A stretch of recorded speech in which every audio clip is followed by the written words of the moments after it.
এখন কাজ একটি, লক্ষ্য একটি, কথা একটি, দেশ পুনর্গঠন করতে হবে। আমরা আলোচনা করব, টেবিলে বসবো, আলোচনা করব, টেবিলে বসে আলোচনা করে আমরা সমস্যার সমাধান করব, কিন্তু আমরা ঐক্যবদ্ধ থাকব। প্রিয় ভাই বোনেরা, প্রিয় সহকর্মীবৃন্দ, আপনারা কি দেশের দায়িত্ব নেওয়ার জন্য প্রস্তুত আছেন?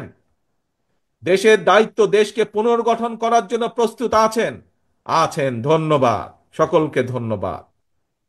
যদি এই দায়িত্ব আপনাদেরকে পালন করতে হয়, যদি এই দায়িত্ব আপনারা সঠিকভাবে পালন করতে চান, তাহলে সবচাইতে পূর্ব শর্ত হচ্ছে, 1 নম্বর শর্ত হচ্ছে, তাহলে আমাদের সকলকে যে কোনো মূল্যে ঐক্যবদ্ধ থাকতে হবে।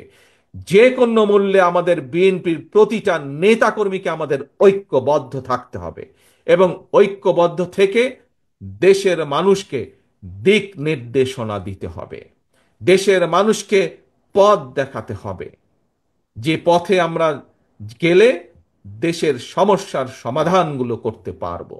এবং বিএনপি হিসাবে দেশের মানুষ আপনাদের কাছ থেকে এই প্রত্যাশা করে, এই দায়িত্ব প্রত্যাশা করে যে বিএনপি ঐক্যবদ্ধ থাকবে। বিএনপি শুধু একাই ঐক্যবদ্ধ থাকবে না, একই সাথে বিএনপি যে সকল রাজনৈতিক দল সহ যে সকল মানুষ, যে সকল সংগঠন যাদের কাছে 1 নম্বর এজেন্ডা হচ্ছে এই দেশ এবং এই দেশের মানুষ, তাদের সকলকে বিএনপি ঐক্যবদ্ধ রাখবে। আমরা তো ঐক্যবদ্ধ থাকবই, দেশনেত্রী খালেদা জিয়ার নেতৃত্বে আমরা সকলে ঐক্যবদ্ধ থাকব। একই সাথে বিএনপি হিসাবে আমাদের দায়িত্ব হচ্ছে দেশের বাকি সকল মানুষকে ঐক্যবদ্ধ থাকা। এখন আপনাদের পাল্লা, দেশের মানুষ তাকিয়ে আছে আপনাদের দিকে। আপনারা কিভাবে দেশকে পুনর্গঠন করবেন, কিভাবে দেশকে সামনে এগিয়ে নিয়ে যাবেন। ষড়যন্ত্রকারীরা কিন্তু বসে নেই। বিভিন্ন দাবি দাওয়ার উছিলায়, বিভিন্নভাবে, বিভিন্ন রকম ষড়যন্ত্রের মাধ্যমে তারা তাদের ষড়যন্ত্র অব্যাহত রেখেছে। এই ব্রাহ্মণবাড়িয়া সহ সারা বাংলাদেশে আমাদের লক্ষ লক্ষ নেতাকর্মী গত 15 বছর অত্যাচারিত হয়েছে, নির্যাতিত হয়েছেন। আমাদের শত হাজারো নেতাকর্মী গুম হয়েছে, খুন হয়েছে, কিন্তু বিএনপি থেমে থাকে নাই।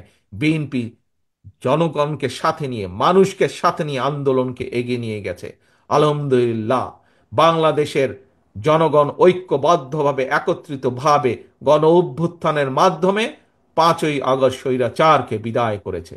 এখন কাজ একটি, লক্ষ্য একটি, কথা একটি, দেশ পুনর্গঠন করতে হবে, দেশকে গড়ে তুলতে হবে, দেশকে সামনে এগিয়ে নিয়ে যেতে হবে। তার জন্য আমাদেরকে ঐক্যবদ্ধ থাকতে হবে। আমরা বিএনপির প্রতিটি নেতা কর্মী আমরা ঐক্যবদ্ধ থাকব।